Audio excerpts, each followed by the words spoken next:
Hello दोस्तों, कैसे हैं आप सब। आज की हमारी कहानी है बहू के काम। अरे बहू, जल्दी से तैयार हो जा। आज तेरी मामी सास का फोन आया था। कह रही थी कि रिया का रिजल्ट बहुत अच्छा आया है, तो इसी उपलक्ष्य में छोटा सा आयोजन किया है। घर घर के लोगों को ही बुलाया है।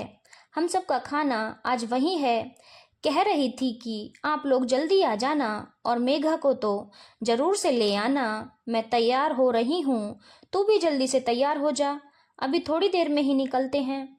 अभी मेघा घर में थकी हारी घुसी ही थी कि सास रमा जी ने उत्साहित होते हुए कहा। सुनकर मेघा का मूड ऑफ हो गया। कहाँ तो सोचा था कि घर जाकर थोड़ा आराम करूंगी, अब मम्मी जी के मायके जाना पड़ेगा। सब जानती थी कि वो मामी सास क्यों बुला रही हैं। एक पल के लिए उसके पैर वहीं जम गए। उसे वहां चुपचाप खड़ा देखकर रमा जी ने कहा, अरे बहू जल्दी कर, हमें जल्दी ही बुलाया है, जाकर थोड़ी बहुत उनकी मदद कर देंगे। तेरी मामी सास को तो घर का खाना ही पसंद है, इसीलिए कोई महाराज भी नहीं लगाती।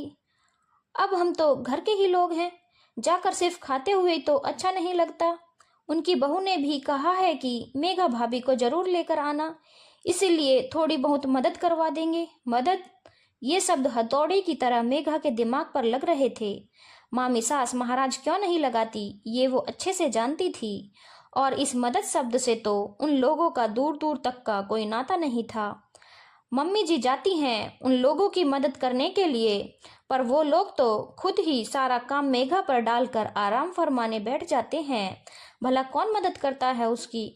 सब तो बैठ जाते हैं पंचायती करने के लिए, और बहू होने के नाते लगा देते हैं मेघा को काम पर। अब 25-25 लोगों का खाना बनाना कोई मामूली सी बात तो नहीं है। और ऐसा भी नहीं है कि कुछ तैयारी पहले से ही करके रख दी हो। तैयारी के नाम पर सिर्फ सामान मंगा कर रख दिया जाता है और सब्जियां सुधार कर रख दी जाती हैं। वो भी सुधार के कहाँ रखी जाती हैं। सभी मौसी सास और मामी सास बैठकर पंचायती करते हुए समय साफ कर रही होती हैं। इस बीच में मेघा को चाय का ऑर्डर भी दे जाती हैं। साथ ही साथ तारीफों के झाड़ पर भी उसकी सास रमा जी को चढ़ाती हैं। अरे रमा जी वाकई बड़ी खूब किस्मत पाई है आपने, जो इतनी अच्छी बहू मिली है। भाई कुछ भी हो कहना पड़ेगा, मेघा पूरा काम संभाल लेती है। ये होती है तो हम बेफिक्र हो जाते हैं। और देखो ना, सबको इसी के हाथ का खाना पसंद है, इसीलिए सब्जी तक बनाने नहीं देते मुझे। नहीं तो मैं कम से कम सब्जी तो बनाकर रख ही सकती हूँ। मामी सास अपनी चिकनी चुपड़ी बातों को कहती तो रमा जी अपनी बहू पर बलिहारी जाती। लेकिन अभी पिछली बार की ही बात है, नाना ससुर जी का श्राद्ध था। मामी सास ने अपनी नंदों के परिवारों को और अपनी बहनों के परिवारों को बुलाया था। कुल मिलाकर के 40 लोग हो गए थे। उस दिन रमा जी ने मेघा की छुट्टी करवा दी, क्योंकि श्राद्ध तो सुबह ही निकलना था। लेकिन घर का काम काज में ही 11 बज गए। तब तक तो मामी जी के 3-4 बार फोन आ गए, अरे जी कब तक आओगी। और रमा जी इस बात पर अपनी भाभी पर बलिहारी जा रही थी कि भाभी का उनसे कितना प्रेम है। इस बार तो मेघा ने भी सोच लिया कि अब मामी सास की बहू आ चुकी है तो चलो मदद तो मिल ही जाएगी। मदद क्या मिल जाएगी, बल्कि मैं उसकी मदद कर दूंगी। आखिर मेरी देवरानी जो ठहरी। जब तक मेघा वहां पहुंची तो कोई तैयारी ही नहीं थी।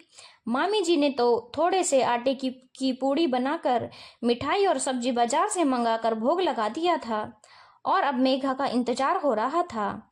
जब रमा जी ने इस बारे में पूछा तो मामी जी बोली, अरे सबको मेघा के हाथ का खाना ही पसंद है, इसलिए महाराज नहीं लगाया। और बहू अभी नहीं आई है, उसे इतना काम नहीं होता। मेघा को तो आदत हो चुकी है। वैसे भी सबका बुलावा तो दोपहर का है। रमा जी ने कुछ नहीं कहा, पर मेघा को सब कुछ समझ में आ रहा था। महाराज के पैसे बचाने के चक्कर में उससे सारा काम करवा लिया जाता है, और अब नई बहू के होते हुए भी मेघा को ही काम पर लगाया जा रहा है। पर रमा जी के कारण आखिर वहां मेघा को ही काम पर लगना पड़ा। यहाँ तक कि उनकी बेटी रिया भी मेघा की मदद के लिए नहीं आई और सहेलियों के साथ घूमने चली गई। इस कारण इस बार चाहे कुछ भी हो जाए, मेघा ने मन पक्का कर लिया था, उसे महाराज की जगह नहीं लेनी। चाहे कुछ भी हो जाए, उसे अब अपने आप को इस्तेमाल करने से रोकना है। सोचते सोचते मेघा ने मैं शाम को आ जाऊंगी, आप चाहो तो अभी चली जाओ। लेकिन मामी जी को तो तेरे हाथ का खाना पसंद है और उन्होंने खास कर कह रखा है कि मेघा को लेकर आना। रमा जी बोली, मम्मी जी वो सब तो ठीक है, पर मैं अभी अभी तो आई हूँ, थक चुकी हूँ, मैं शाम को ही आऊंगी। अरे कभी कभार तो चलता है, रोज तो आकर आराम करती ही हो ना। रमा जी पूरा जोर लगाते हुए बोली, पर इस बार तो मेघा पूरी तरह से तैयार थी। नहीं मम्मी जी, आज वाकई मुझमें हिम्मत नहीं है, मैं शाम को ही आऊंगी। वैसे भी मैं कोई महाराज तो नहीं जो इतने लोगों का खाना बनाती रहूं। मामी जी की बहू अब तो थोड़ी बहुत पुरानी हो चुकी है, वो ये काम संभाल लेगी, आप चली जाइए। आपका मायका आपको ही मुबारक हो, कहकर मेघा अंदर कमरे में चली गई। रमा जी को मेघा का ये सब कहना बुरा तो लगा, पर समझ में तो उन्हें भी आ रहा था। खैर उन्हें तो अपने मायके जाना ही था, तो वो अपने मायके पहुंच गई। जाकर देखा तो वहां इस बार भी कोई तैयारी नहीं थी। मेघा को उनके साथ ना देखकर मामी जी बोली, अरे जी आप अकेली आई हो, मेघा कहाँ है?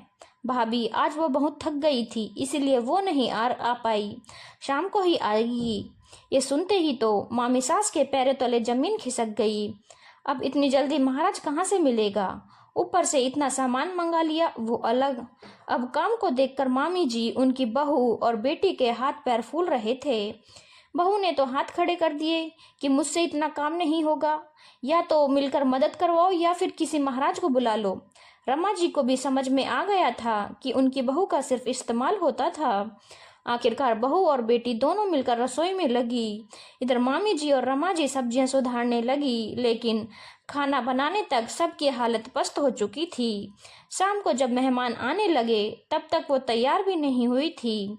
मेघा जब शाम को खाने के मौके पर पहुंची तो ना ही मामी जी और ना ही उनकी बहू और बेटी ने उससे ढंग से बात की, पर मेघा को फर्क नहीं पड़ा। उसने तो खाना खाया और वहां से रवाना हो गई।